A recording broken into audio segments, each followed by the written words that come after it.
Sorry, I'm trying to get the camera okay here. So, I ran across an interesting article in my email, and it got me, it was about crows, and I'm going to share it with you. But I saw three absolutely huge crows. Pretty sure they were crows. They could have been ravens because ravens are bigger than crows by about almost a foot. So these were huge. But we're going to just pretty much start with this article. And I want to share it with you. It is, one moment.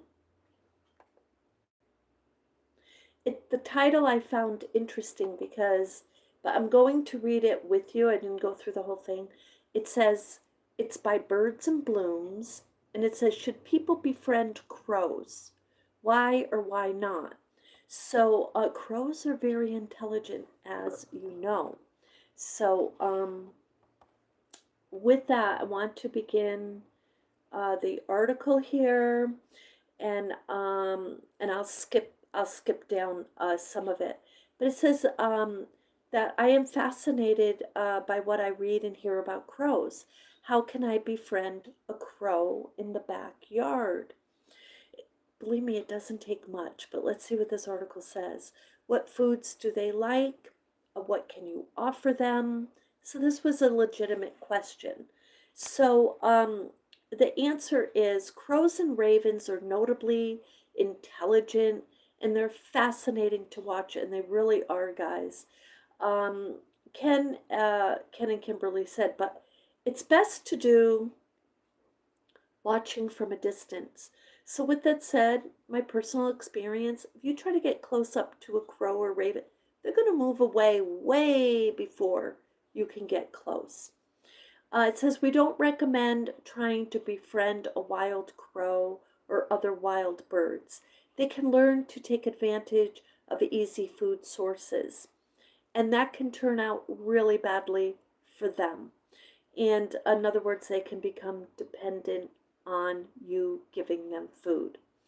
Bad ideas include throwing foods to crows along walking routes, attempting to get them to eat out of your hand, or other training techniques. Getting too comfortable around people can be dangerous for crows. Also, as they can start venturing into busy roads and crowded areas. You do see this happen as it is, don't you guys? You see crows and even ravens hanging around like McDonald parking lots. You see people also feeding the seagulls. People just naturally do this. But it says don't do it like in a habit form. So, in addition, it's not just about crows. Some distance is good for humans too. As the Kaufmans explain, if crows get too confident in crowded areas, they might take unsuspecting non birders by surprise. Many people can be alarmed if a bird as large as a crow approaches them. So then the question in the article, can people offer food to crows at feeders? So, I'm going to tell you, for me, I'm not, I, I get what they're saying to a point, but we, for example, in Canada, up in Canada around the fountain, on La Fountain, I think Avenue or Road it is, everyone feeds the pigeons every day. It's a given. People feed the pigeons. Now, if crows or ravens wanted to join the pigeons, they totally would. Um, so I don't know, and it's the same with seagulls. Along the beaches here in Vermont, and you go to the lakes and whatnot, people feed the seagulls. So this is what it says here. As omnivores, crows will eat practically anything. They're not especially attracted to usual bird feeders. That's true. You don't see them around there. Like if you throw a piece of bread out, you might see them come down and scoop that up. These birds are also do not. I'm sorry. These birds also do most of the foraging on the ground. So if someone wants to feed crows, some of the best foods would be something like unsalted peanuts, small fruits, scrambled eggs, or even dog kibble. On the other hand, I would be careful with the dog food, guys. And I would be careful. This is my only draw my caution to this because I actually had this happen. You've got to be careful. Some of the birds, look, even hawks will come down. And it's lovely to see these birds kind of scoop in and out. But you want to put that type of food, put it away from your house because little critters, like little mice and whatnot, they love that too. So, on the other hand, birders should avoid offering bread, chocolate, candy, and most table scraps. So, since crows are much larger than the songbirds, they can startle them away from the feeder. Yeah, so again, not to put all of this stuff on the feeder or even near the feeder, put it over near the woods. You and I, we're going to be setting up a bird feeder in the edge of the woods, and we'll have a spot too where we put food for the other critters like these ravens.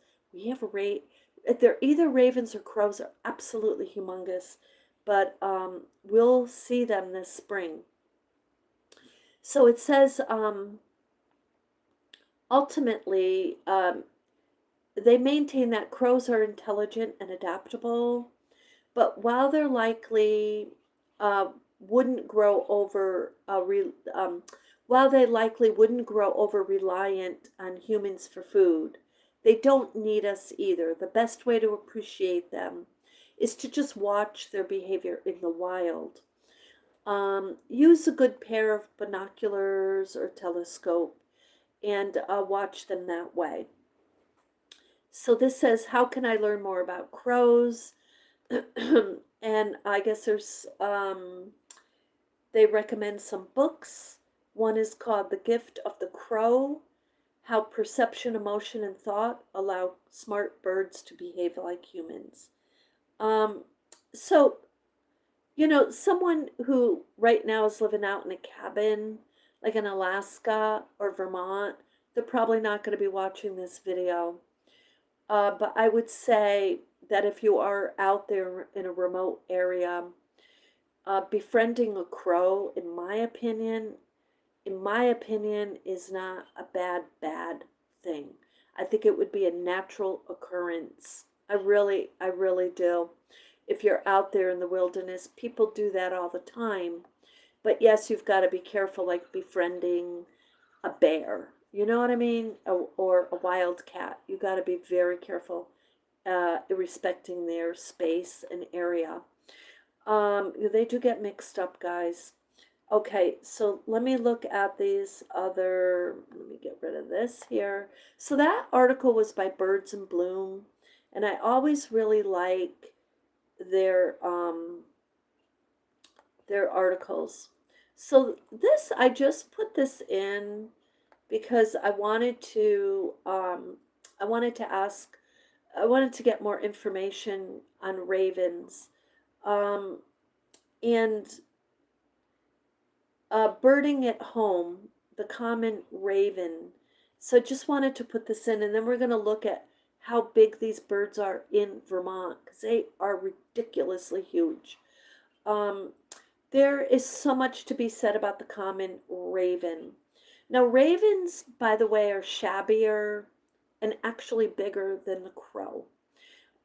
They're almost a foot bigger.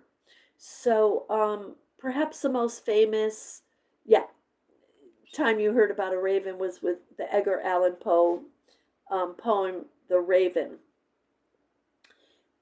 So this article is by Sarah Hughes, and it says, Nerd Alert.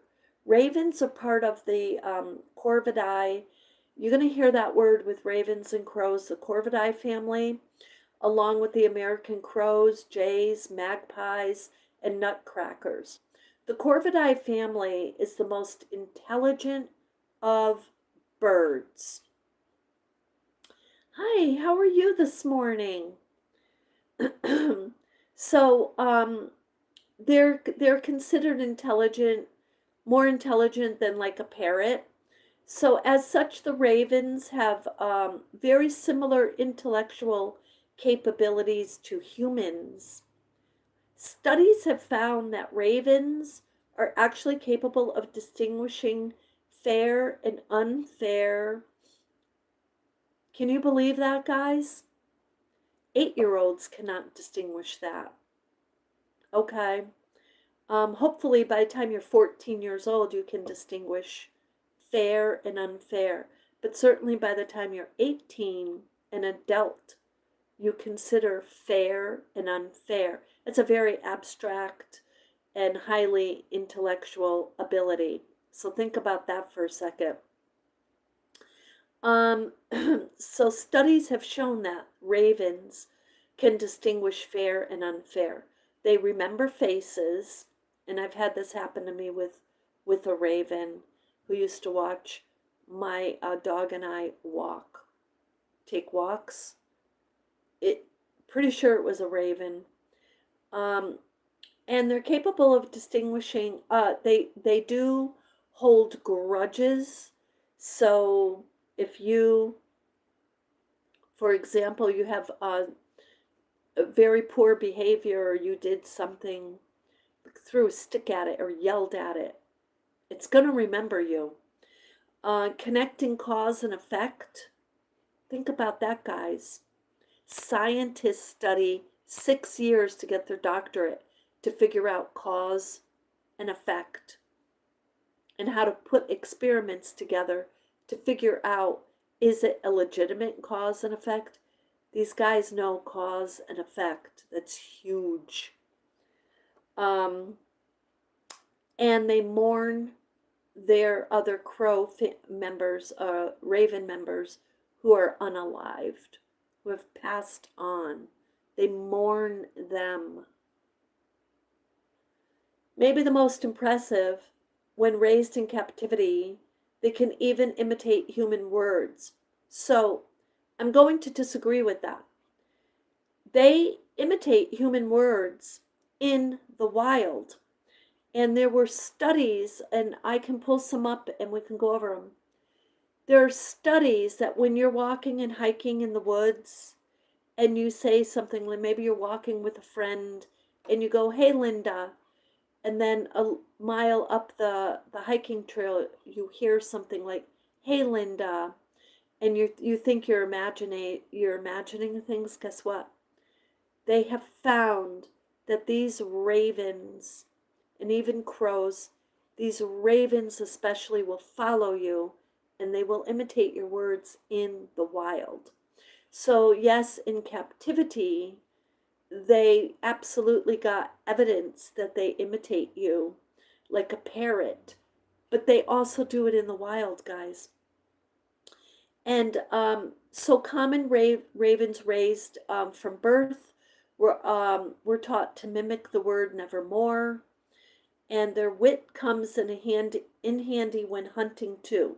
Ravens will often tag team their prey. For example, one might distract a breeding pair just enough to draw them from their nest, while the other raven swoops in and steals the eggs. So they coordinate crimes.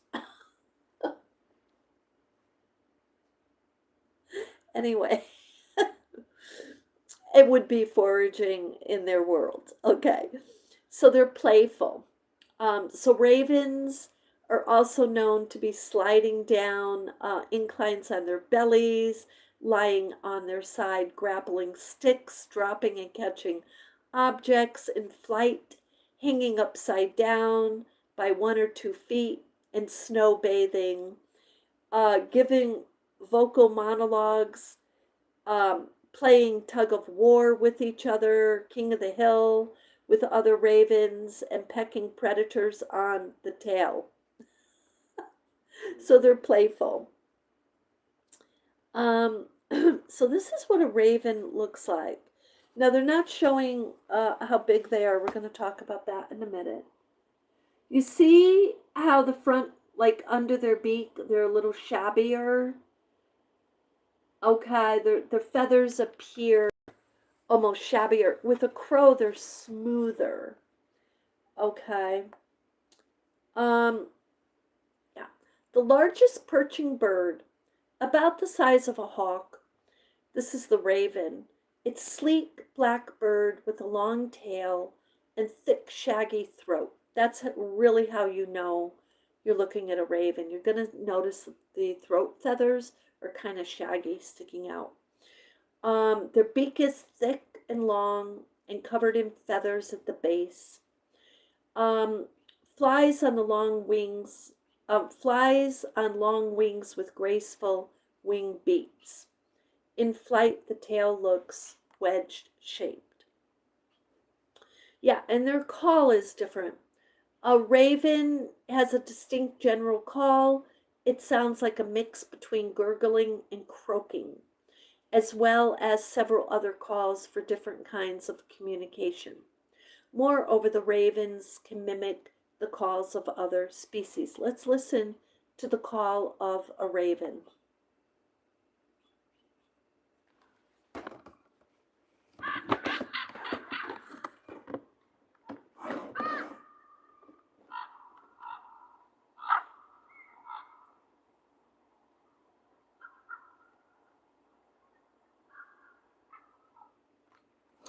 Okay, did you hear kind of the gurgly?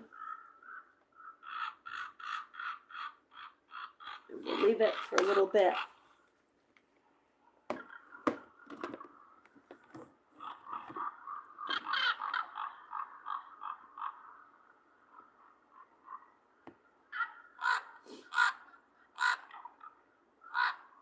That's a raven.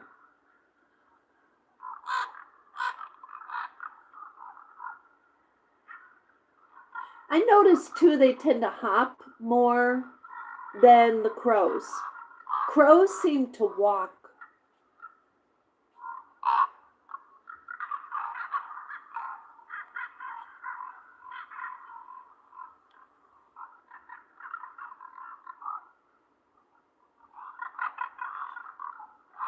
That must be a raven community right there.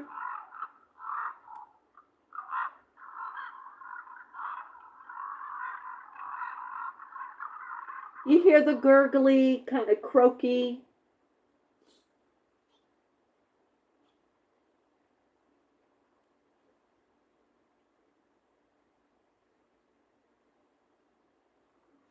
Anyway, those are ravens.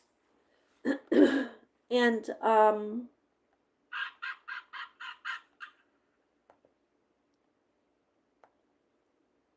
so the diet of a raven is scavenger. It's a scavenger, predator, and omnivore. Common ravens will eat almost anything they get a hold of. They eat carrion, which are small animals. You know, if you see them in the road, like they've been unalived, baby tortoises, up to adult rock pigeons, and nestling great blue. Ooh, I didn't know that. They eat nestling great blue herons. Those are baby great blue herons. They eat the eggs. They eat grasshoppers, beetles, scorpions, and other arthropods. They eat fish. Check this out, guys. They eat wolf. So, sled dogs. Okay. But parts of these. So, in other words, if the animal's unalive, is what they're saying. Grains, buds, berries, pet food, and many types of human food, including unattended picnic items and garbage. So basically, they eat anything that's in their path. Their habitat is, it says northern New Hampshire. It's northern Vermont, too. They are here. So I've seen plenty of raven here. So where to look? Roadsides, waddling, hopping. They do a lot of hopping, I noticed, through the agricultural fields, in the forest, and urban areas, or almost anywhere. It's almost breeding season for the common ravens in Vermont.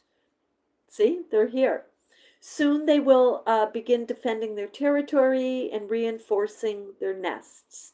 Ravens tend to return to the same nest every year. They add sticks and new reinforcements to the breeding season. Um, each breeding season, I'm sorry. Often ravens will use the same nest for many years, renovating and repairing it each year. How intelligent is that? Why do we not renovate on a constant manner and help our homeowners renovate on a constant manner? Not to get too off the subject, they renovate every year. So they typically nest on cliffs or trees. They will be also found in abandoned cars, even in a satellite dish or a barbecue grill. Um, with the female doing the lion's share of the construction, doing the lion's share of the construction. Okay, in other words, the female and the male both will be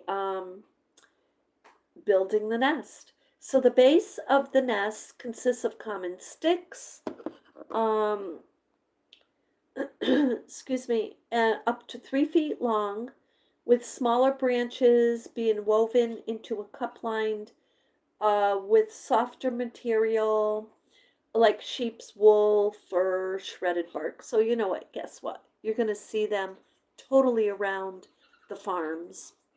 Okay? The finished nest is 2 or 3 feet across and up to 4 feet deep.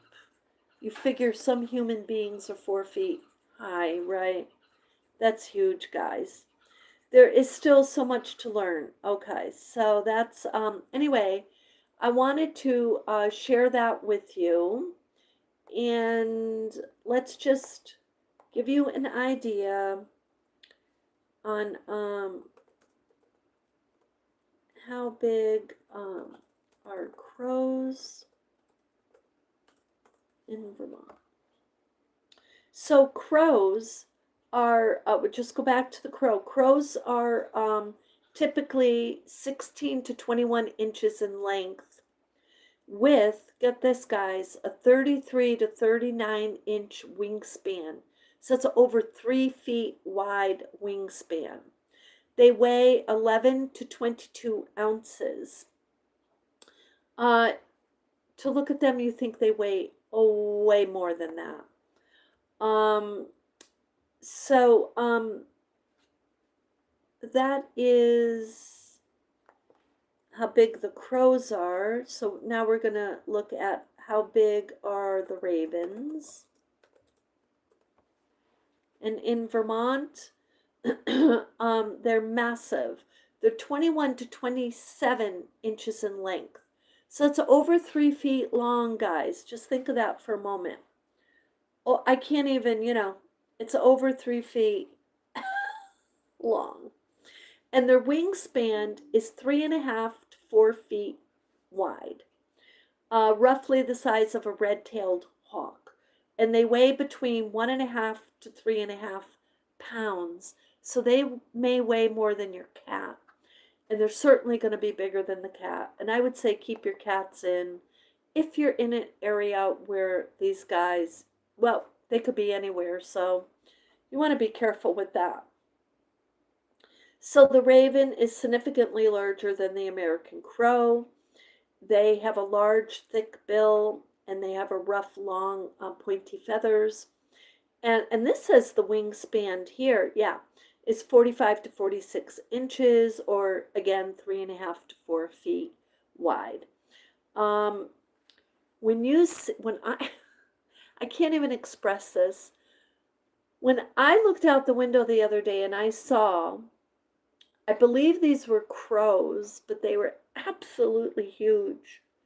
They were standing over a foot high, and they were walking like they walk like that. They were looking right at me. The reason I say they were crows is I didn't notice any of the ruffly feathers under the chin. Certainly I could still be wrong. But anyway, keep your eye out for these beautiful, fascinating, intelligent birds. But also remember, They're super intelligent. They have been known to steal items out of cars with their windows down. Let's see if I can find the story on that. Um,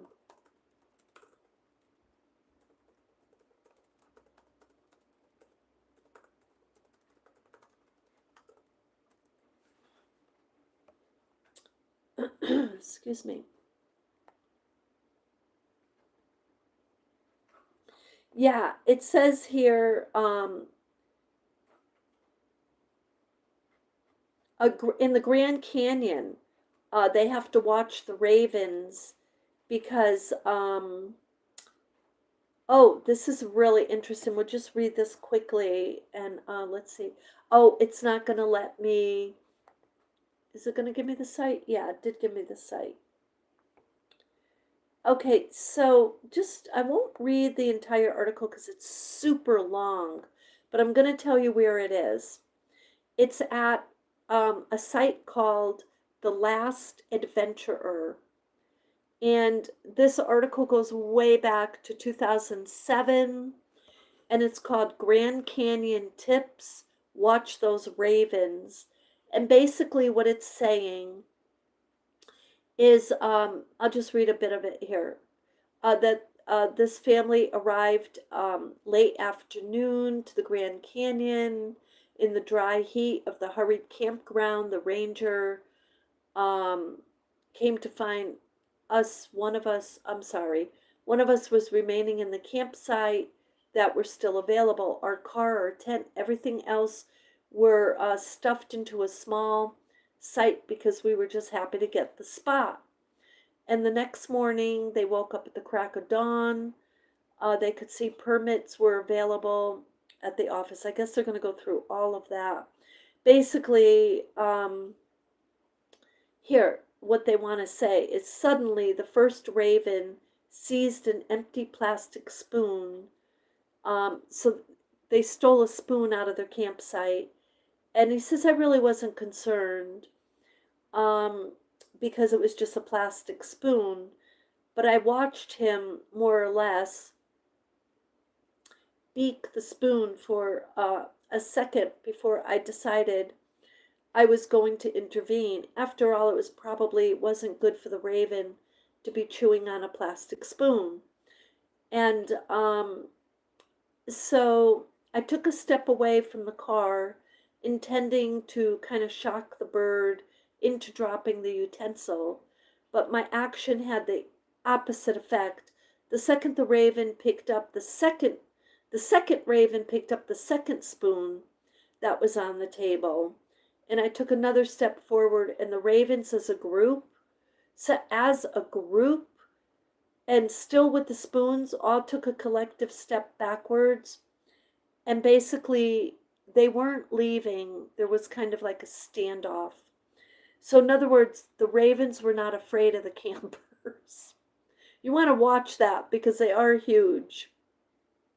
Anyway, I guess they're going to go all through that. There have been many stories where ravens and or crows have taken jewelry out of a car or out of the back of and things out of the back of a pickup truck. So when you do go camping, for that reason alone, you want to keep not just for predators of humans, but of the bird community. Anyway, with that, I just wanted to share a little bit on the ravens and the crows. Spring is coming. You're going to see these guys. And I, for one, I do throw to the seagulls too a little bit of food. A little bit isn't habit forming, and it's just kind of a nice little connection. So with that, I send you a love and light.